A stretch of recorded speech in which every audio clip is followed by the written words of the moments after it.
Coucou tout le monde et bienvenue sur ma chaîne Hibiscus sans tabou. Aujourd'hui, je vais vous donner les raisons possibles d'un refus après un entretien d'embauche. Quand on va à un entretien d'embauche, il faut être préparé, il faut être prêt parce que c'est ton avenir que tu t'en vas chercher, ok? Tu dois payer le loyer, tu dois plusieurs choses. Du coup, on ne blague pas. On ne va pas à un entretien d'embauche pour jouer. Ce n'est pas le jeu, ce n'est pas le loto. Sinon, tu vas te retrouver en train de perdre la place et ne pas avoir le job. La raison qui peut pousser un employeur à ne pas te prendre après un entretien d'embauche, la première raison, c'est l'absence non excusée. Quand tu as rendez-vous pour un entretien d'embauche et tu n'appelles pas pour t'excuser, si c'est en cas de maladie, peut-être le train a eu un retard, le train n'est pas venu, ton bus a eu un retard, il faut toujours appeler et signaler. Car on t'attend et tu n'es pas le roi pour qu'on t'attende pendant toute la journée et tu n'apparais pas au rendez-vous et c'est après 1 ou 2 jours que tu appelles pour dire que tu n'es pas venu parce que... Donc, quand tu dois t'absenter, toujours téléphoner et signaler à ton futur employeur. La deuxième raison, c'est le retard. Le retard, comme j'ai dit, ça rejoint l'absence non excusée. Si tu seras en retard, appelle pour dire que tu vas venir. Tu auras 5 minutes de retard, 4 minutes de retard, ainsi de suite. Comme je dis, on t'attend, on a déjà planifié. Les gens ont des choses à faire. Et quand tu planifies une journée que je vais recevoir tel candidat, fais l'effort de venir à l'heure. Et si tu vas venir en retard, appelle et signale-toi. Voilà.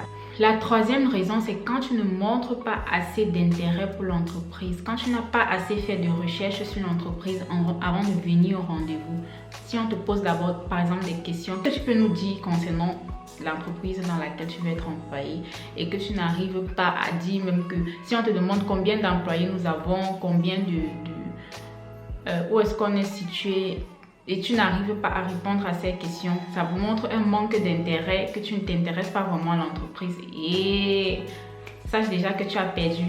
On risque de ne pas te prendre pour le job. Sauf si tu es un bon blagueur et tu sais contourner les pistes. Voilà, ça peut passer, mais sinon, le manque d'intérêt peut aussi faire qu'après un entretien d'embauche, on ne t'embauche pas. Certains recruteurs aussi aiment beaucoup la politesse, le contact visuel. S'il n'y a pas ça, ça peut pousser à ce qu'on ne t'emploie pas.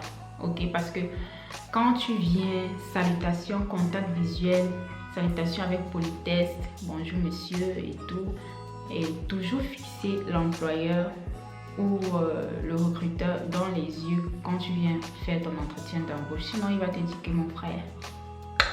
Et tu dois aussi bien connaître ton CV.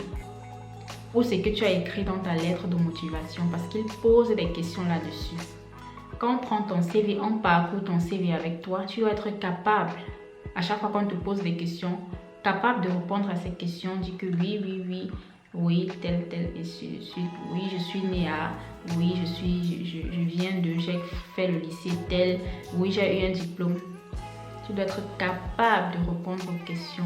Donc, les informations entrées dans ton CV, les informations entrées dans la lettre de motivation, tu dois les maîtriser. Si tu ne les maîtrises pas, ça peut être très douteux pour l'employeur ou le recruteur qui va dire qu'à la fin de l'entretien, il ne va pas te dire directement qu'il ne te prend pas, mais tu es déjà disqualifié. Une autre raison qui peut être négligée, qu'on peut prendre à la légère, c'est comment tu te présentes, comment tu viens à l'entretien d'embauche. Si tu viens sale, si tu viens avec la bouche qui pue, les cheveux comme ci, comme ça, on va dire que mon cher, tu viens chercher quoi dans cette entreprise? Ici, on veut les beaux gosses. On veut les beaux gosses ici. Toi, tu viens sale comme ça peut pousser à ce qu'on ne te prenne pas. Tu es disqualifié, donc viens.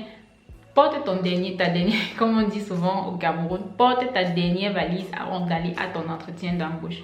Tu repasses bien ton vêtement, ok? Parce que c'est ton avenir que tu vas chercher quand tu vas à l'entretien.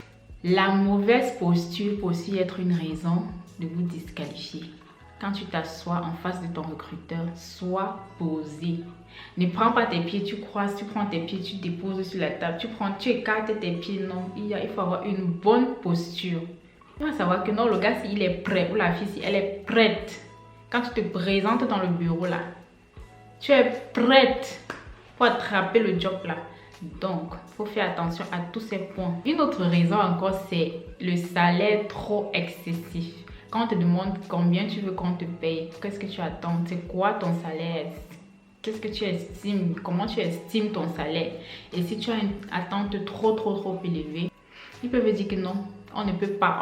L'entreprise, si c'est trop fort, tu es trop fort pour nous, quoi. Donc, quand on te demande, donne un salaire vraiment abordable, quoi, un salaire raisonnable, je veux dire. Donc, si malgré le fait que tu aies respecté tous ces points et tu reçois toujours un refus, au moins tu auras essayé. Voilà. Bon, c'était tout pour cette vidéo. On se retrouve très prochainement pour une nouvelle vidéo. N'hésite pas de liker la vidéo et de partager. Bye.